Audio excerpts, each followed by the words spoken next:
So hi, ఇప్పుడు మనం చూడబోతున్న టాపిక్ అయితే unit 3 cell structure and function. So ఈ యూనిట్లో మనకి 3 చాప్టర్స్ ఉన్నాయి. Cell the unit of life, ఎందుకు సెల్ని యూనిట్ ఆఫ్ లైఫ్ అంటాం, and biomolecules chapter, and cell cycle and cell division. So these are the 3 chapters we have actually. ఈ 3 chapters unit 3 కిందకు వస్తుంది, cell structure and function. Actually బయాలజీలో మనకి structural organisation of living organisms అని ఉంటుంది. అంటే ఎక్కడి నుంచి మన బాడీ అనేది తయారవడం స్టార్ట్ అవుతుంది అని చెప్తుంది. For example we have atom put up molecules. So molecules here we call it as biomolecules. All the molecules are consolidated to form a organelle to cell together, all the same type of cells together, we call it as tissue. And tissues అన్ని different types of tissue ఒక coordinated ఫ్యాషన్లో arrange అయ్యి దాన్నే మనం organ అంటాం. Different types of organ to working out for a similar type of for a similar function, ఒకే రకమైన ఒక ఫైనల్ గోల్ కోసం వర్క్ చేస్తే దాన్ని ఆర్గాన్ సిస్టమ్ అంటాం. సో అలానే అన్ని ఆర్గాన్ సిస్టమ్స్ అన్నీ కలిపి ఆర్గానిజం. అలా గ్రూప్ ఆఫ్ ఆర్గానిజమ్స్ని కలిపితే పాపులేషన్. అలా డిఫరెంట్ పాపులేషన్స్ కలిపితే ఒక కమ్యూనిటీ. డిఫరెంట్ కమ్యూనిటీస్ అన్నీ ఒక ఈకో సిస్టంలో ఉంటాయి. డిఫరెంట్ ఈకో సిస్టమ్స్ ఒక బయోమ్లో ఉంటాయి. Different biomes will be there in biosphere. So this is what the entire plot to put up. Biology is nothing but the study of living organisms.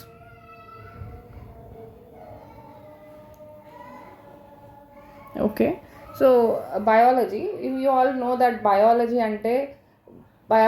is the word which bio means life, ology means to study, right? So the study of living organisms, the detailed description of their form, appearance only brought out their diversity. So we need to know the cell with what it is made up of. Cells, based on the functions, the cells will vary. It is the cell theory that emphasized the unity underlying the diversity of forms. Cell theory also, unity underlying this diversity. The cellular organization of all life forms. అంటే ఒక్కొక్క life ఫామ్స్లో ఇప్పుడు sponges అయితే ఎలా తయారయ్యాయి, సీలంట్రేట్స్ అయితే ఎలా తయారయ్యాయి, cnidarians అయితే ఎలా తయారయ్యాయి, టీనోఫోరాస్ అయితే ఏ సెల్స్తో తయారయ్యాయి. డిఫరెంట్ టైప్స్ ఆఫ్ సెల్స్ని బట్టి వాటి లైఫ్ అనేది కూడా ఉంటుంది అని బిలీవ్ చేసాం. వెరీ మోస్ట్ ఇంపార్టెంట్ ఒక ఎగ్జాంపుల్ చెప్తాను మీకు. ఇప్పుడు మనకి కాలర్ సెల్స్ అంటాం, పోరిఫెరా. ఇందులో మెయిన్ మ్యాజిక్ ఏంటంటే ఆస్టియా అని మౌత్ పార్ట్ ఉంటుంది, ఆసిక్యులం అనేది ఒక పెద్ద పార్ట్, అదే మౌత్ అదే యానస్. యూజువల్గా ఆస్టియాస్ అనేవి బాడీ మొత్తం ఉంటాయన్నమాట. వాటర్ అనేది ఎలా వెళ్తుందంటే పోరిఫెరాలో ఆస్టియా నుంచి స్పాంజోసీల్ నుంచి ఆసిక్యులం గుండా వెళ్తుంది. అది వాటర్లో ఉంటుంది. అది సెల్యులర్ లెవెల్ ఆఫ్ ఆర్గనైజేషన్తో ఉన్న లివింగ్ ఆర్గానిజం. కానీ వాటర్ మాత్రం ఎప్పుడు కూడా ఆస్టియా నుంచి స్పాంజోసీల్ నుంచి ఆసిక్యులం నుంచి వెళ్తుంది. ఎందుకు? What is the reason behind that? ఎందుకు అంటే లోపల కొన్ని సెల్స్ ఉంటాయి, వాటిని కాలర్ సెల్స్ లేదా ఫ్లెజెల్లేటెడ్ సెల్స్ అంటాం, కొయానోసైట్స్ అంటాం. ఈ సెల్స్ ఏం చేస్తాయంటే ఫ్లెజెల్లాని ఒక డైరెక్షన్లోనే పంపిస్తాయి. అంటే వాటర్ అనేది మనకి ఆస్టియా నుంచి స్పాంజోసిల్ నుంచి ఆసిక్యులం నుంచి వెళ్ళాలి. పొరపాటున ఏదైనా ఆసిక్యులంలో వేసామనుకోండి, అది వెనక్కి తిప్పి కొట్టేస్తుంది, ఎందుకంటే ఆ డైరెక్షన్ లోపలికి వెళ్ళదు.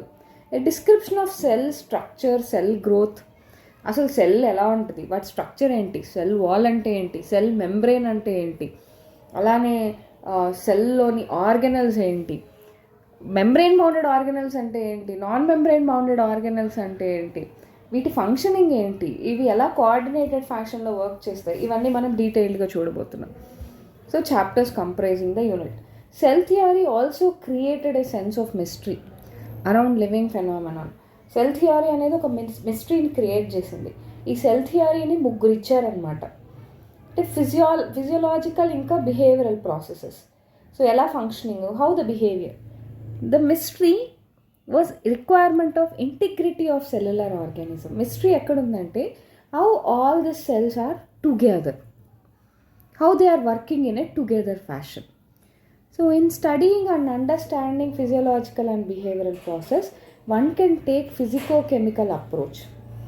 So, physico-chemical approach and use of cell-free systems to investigate. So, how this chemical reactions are being happening. This approach enables us to describe the various process in molecular terms. ఆ లెవెల్లో ఎలా జరుగుతుంది. The approach is established by analysis of living tissue for elements and compounds. ఈ approach ఏం చేస్తుందంటే మన సెల్లోని ఎలాంటి ఎలిమెంట్స్ ఉన్నాయి అంటే carbon, oxygen, hydrogen, nitrogen, compounds ఏంటేంటి, కార్బోహైడ్రేట్స్, ప్రోటీన్స్, లిపిడ్స్ ఇవన్నీ. So it will tell us that what type of organic compounds are present in the living organisms. What are the organic compounds that made the living organisms అని. We call proteins as building blocks. ఎందుకంటే main మన body తయారైందే వీటి నుంచి.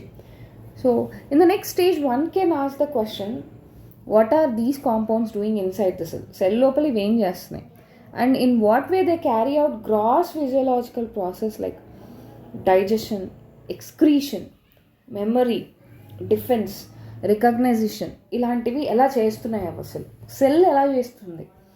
So anything lesser than a cell దాని అసలు మనం living organism అని పిలవ్వు. For example we have viruses, right? You don't call virus as living organism because they don't have cell, because they have only protein coat and genetic material. We don't call viroids as cell, and we don't call prions as cell.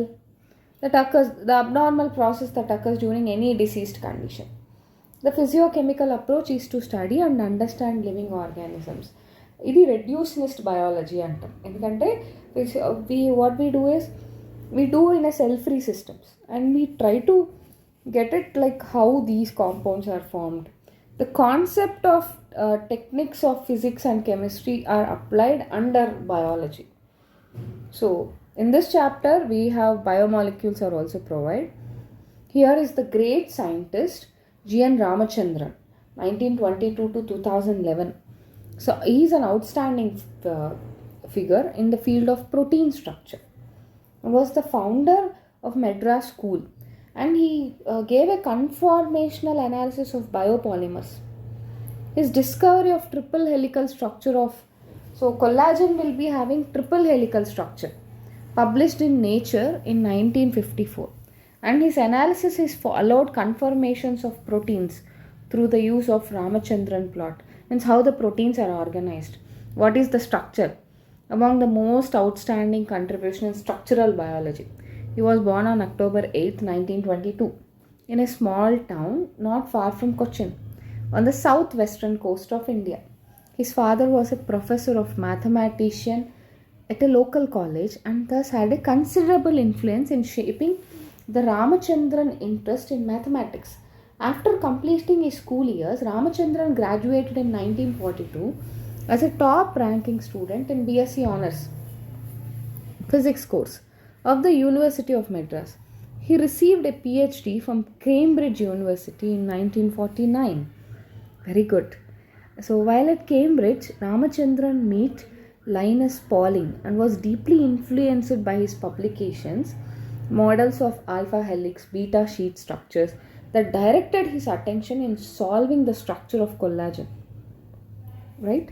He passed away at the age of 78, April 7, 2001. So let's go into the core of this chapter. Remember, the triple helix model will be for collagen. ఇది previous ఎన్సీఆర్టీలో ఈ previous నీట్లో కూడా ఒకసారి అడిగారు. And Ramachandran plot collagen structure. So these are the points you have to remember. And coming to the cell, the unit of life. What is cell? Cell theory, an overview of cell, prokaryotic cells as well as eukaryotic cells.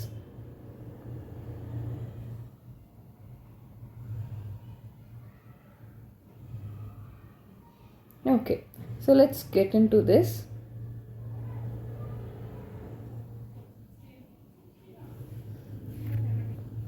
Yeah, now the part is regarding cell, the unit of life. When you look around, you see both living as well as non-living. So remember, living things are made up of cells. That then only you have to call it as living. The basic cellular organization has to be there. Anything less than cell will not be considered as a living organism.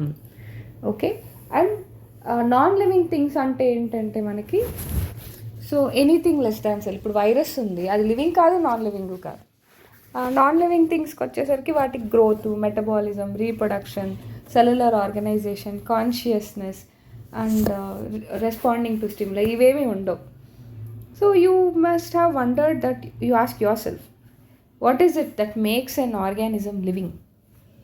So, or what is it that an inanimate things does not have which a living things has?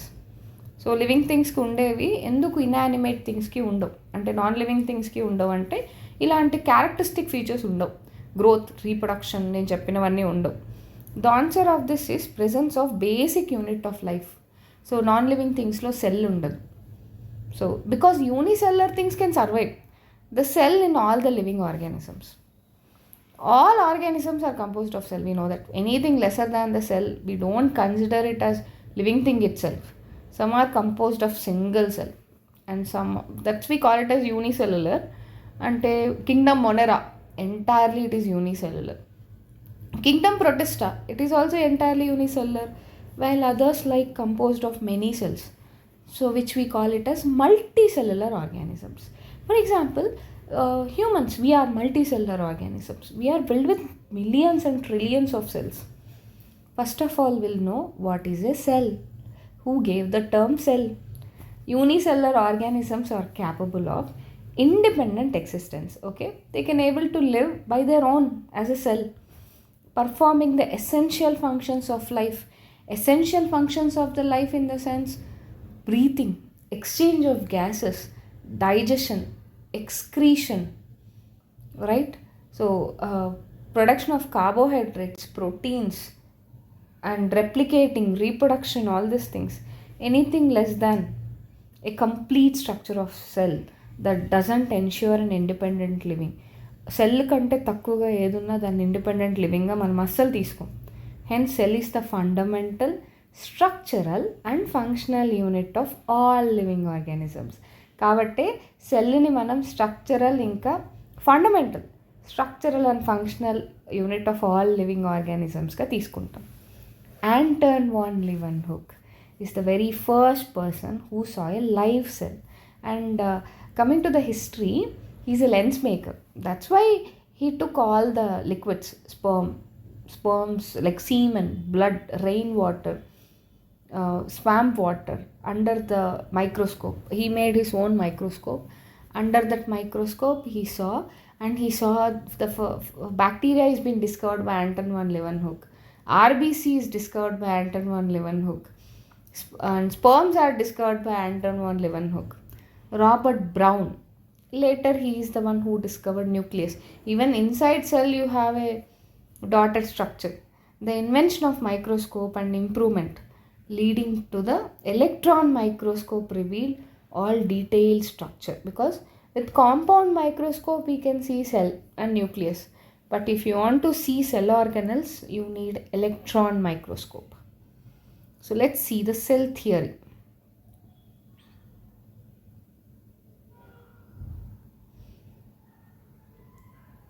So coming to the cell theory, in 1838, so we have to call him as, in 1838, Matthias Leiden. It is a German pronunciation. Matthias Leiden, a German botanist. So examined a large number of plants. He is the one who studied about plants and observed that all plants are composed of different kinds of cells which form tissues of the plant. And at the same time, at about the adhe time lo, Theodore Schwann. So Theodore Schwann, a British zoologist. So ee name chadavadante, he studied different types of animal cells and reported that cells had a thin outer layer which today is known as plasma membrane. He also concluded, based on his studies on plant tissues, and that the presence of cell wall is a unique character of a plant cell. On the basis of Schwann, proposed a hypothesis that the bodies of plant, on the basis of this, Schwann proposed a hypothesis. Bodies of animal and plants are composed of cells and products of cells. So Schleiden and Schwann together formulated the cell theory. ఇద్దరు కలిసి cell థియరీని formulate చేశారు. స్క్లైడన్ ఏమో plants గురించి చదివాడు and Schwann ఏమో animals గురించి చదివాడు. స్క్లైడన్ plants గురించి చదివి all the plants are composed of different types of cells and the products of cells. Schwann చదివిన తర్వాత హైపోథసిస్ ఏమి ఇచ్చాడంటే ప్లాంట్స్ ఇంకా యానిమల్స్ కూడా composed of cells and the products of cells. So Schleiden and Schwann together formulated a cell theory. This theory, however, did not explain as how new cells are formed. ఎలా అంటే plant body animal body ఎలా తయారైందని చెప్పారు కానీ ఈ cells ఎక్కడి నుంచి వచ్చాయని explain చేయలేకపోయారు. అప్పుడే Rudolf Virchow so 1855 his first explain the cell divided and new cells are formed from pre existing cells. అంటే లాటిన్ ఫ్రేజ్లో ఆమ్నిస్ సెల్యులా ఈ సెల్యులా. ఓకే, ఆమ్నిస్ సెల్యులా ఈ సెల్యులా. ఎన్సీఆర్టీ మొత్తం మీద మనకి రెండు లాటిన్ ఫ్రేజెస్ ఉంటాయి. ఒకటి ఆమ్నిస్ సెల్యులా ఈ సెల్యులా, ఇంకొకటి బేజరింగ్ చెప్పిన కంటాజియం వైవియం ఫ్లూయిడ్. ఓకే, సో ఈ రెండు Latin phrases. So he modified the hypothesis of Schleiden and Schwann to give the cell theory a final shape. So cell theory as understood today as all living organisms are composed of cells and products of cells. All cells arise from pre-existing cells. Right? So this is what the cell theory. ఇది మొత్తం cell theory అన్నమాట.